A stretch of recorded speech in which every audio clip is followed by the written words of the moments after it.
what we did with like the money from the farm, the 200 of it went to the house and the rest of it we set aside for my husband to go back to school. So he went and got a master's degree in software engineering. So he did that. So we've actually been in this house for 5 or 6 years now. So he actually was able to make money during that time too. We weren't sure if he would be able to work, but basically broke even on that. So essentially the rest of the farm money just went to savings.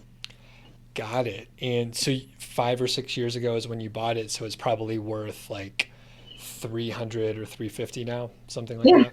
yeah, 300 is about where I have it pegged for appreciation, which is really good. 210 to 300 since, gosh, it was 2014. Yeah, 30%. That's awesome.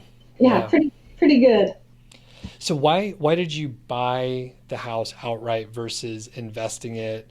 And right now, when we're recording in 2020, interest rates are like crazy low, but of course, 5, 6 years ago they weren't as low. But yeah, why did you decide to buy versus just invest it? Yeah, that's a good question.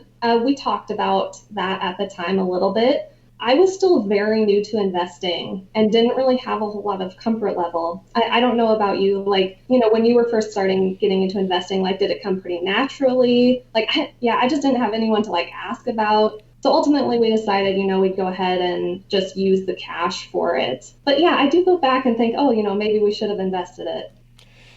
The good part is like you could always change your mind. Like right now, if you, I don't know the name of the mortgage, if it's a home equity line or how you have to like organize it from a banking and loan standpoint. But yeah, you could always go back and pull the money out and then throw it in the stock market and then have like $500 a month for your mortgage, like whatever you want to do.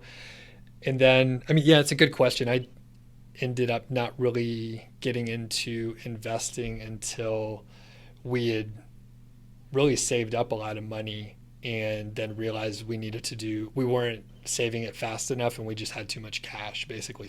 Fun problem, right?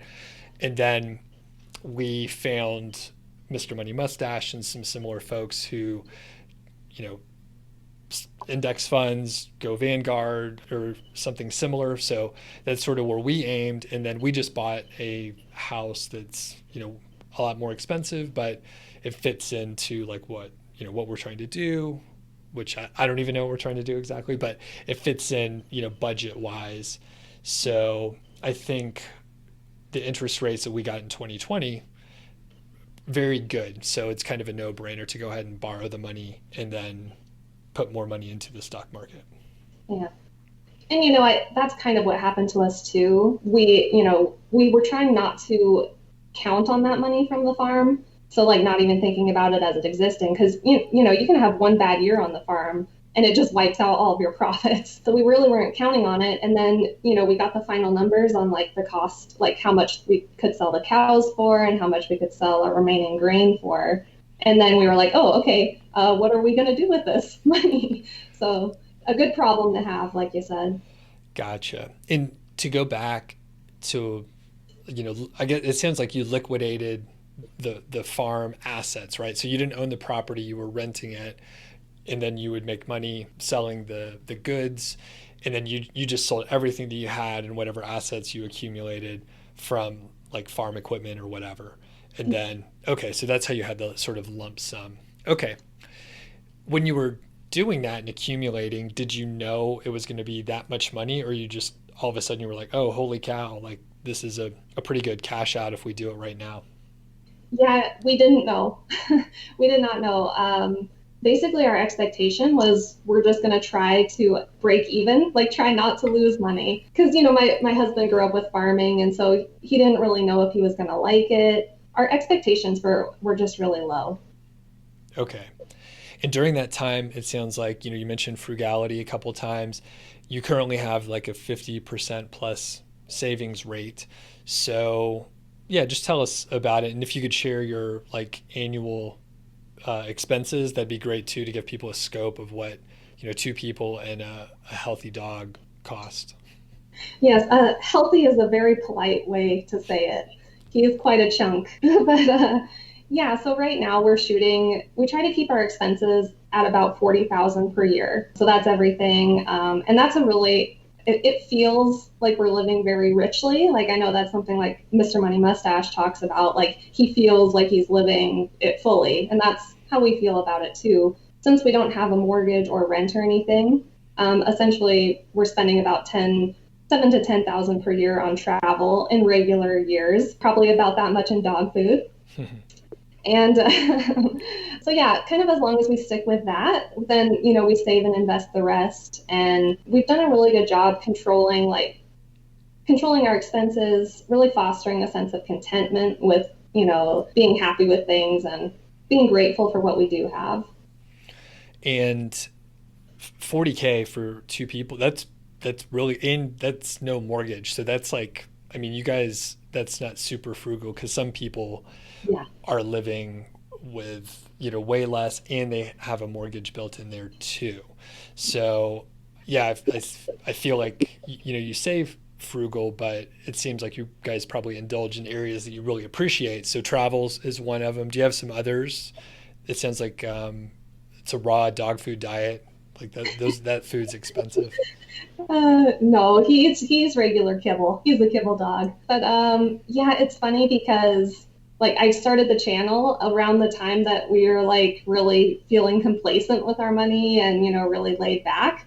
Back in the day was when I would go hard. Like I'm not allowed to spend any money.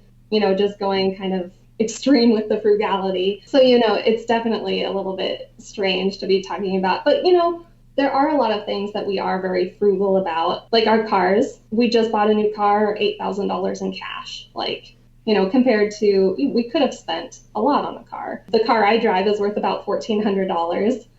So pretty frugal. I love my car, but yeah, it's getting old.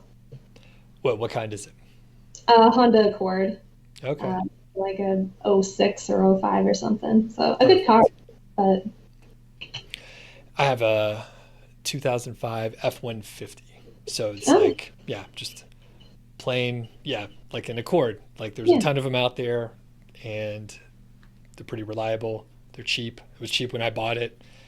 And yeah, I'm going to keep it for a long time. So are there any areas that you are frugal where you're like, I know that aside from the car, right? Are there any other areas where you're like, hey, I'm saving money on this and I know other people just blow it?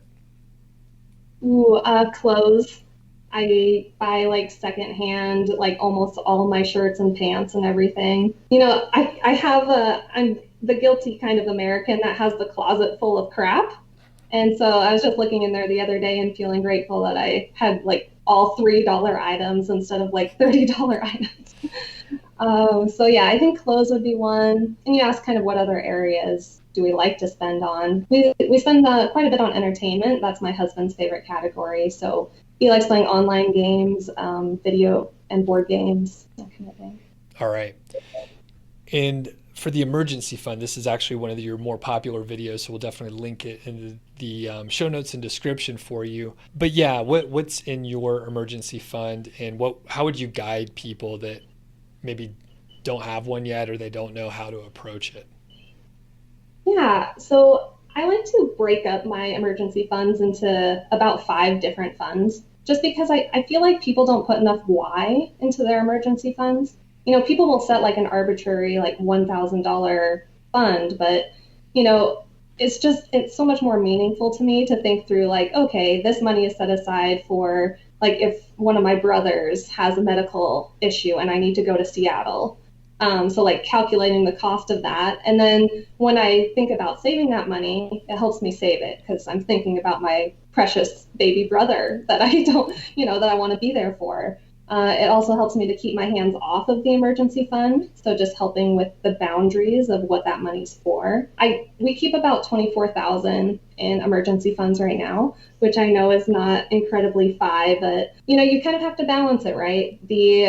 Kind of the optimization of everything with security is really important to me. I actually grew up below the federal poverty line. I try to do both, but for emergency funds, I go with the security. Okay, and I'm ignorant. I don't even know for the FI emergency fund. Like, what would the experts? I'm putting all this in air quotes. So, what would the experts say for 40K in expenses? Like, what would they tell you? And you own your house outright. Well, so a lot of people say like 3 to 6 months of expenses. So basically, in addition to that, we keep other funds. So that's one component. So I do like, okay, I need a new name for this because it's horrible and morbid, but a death fund. So that's about like $10,000. If I never spend it, it's like for my funeral, for life and death scenarios, essentially. So don't ever touch that. The 3 to 6 months expenses, I do like a job loss. So that's the 3 to 6 month. Common shortage fund. So just kind of an excess to our checking, making sure we have money available for like annual payments, minimum balance. So just a few dollars so we don't overdraft. And then paper cash because I'm old. Okay.